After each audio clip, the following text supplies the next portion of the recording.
Good morning. We will pay attention to companies today.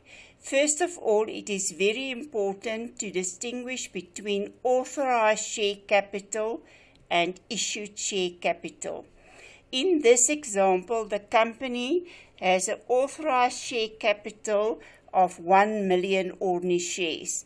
That means the maximum number of shares that this company is allowed to sell in the future is only 1 million shares.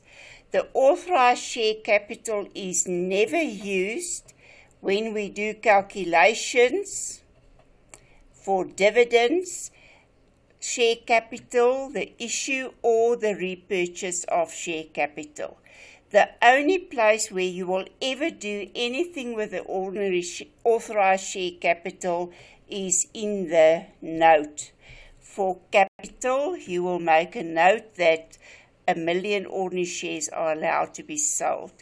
Issued share capital is the number of shares that was already sold in the business, and this will be used to do all calculations to determine the share capital, for the average price to determine the repurchase of share capital, or to calculate dividends.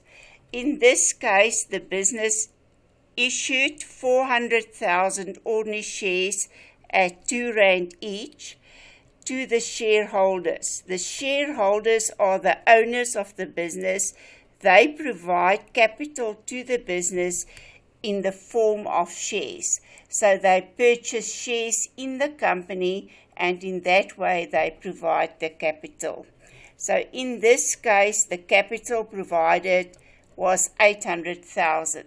So at the beginning of the financial year, we will start with a balance indicating that the shares sold in previous years were worth 800,000 rand.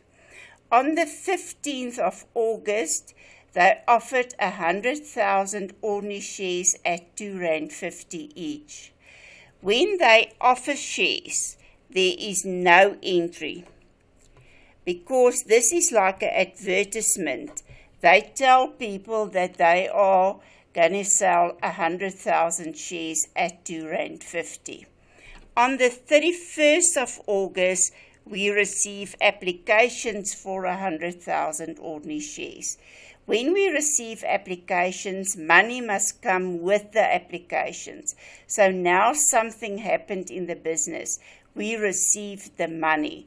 So it means that we will indicate that the share capital increases with that 100,000 shares sold at R2.50. So capital will increase with 250,000 rand.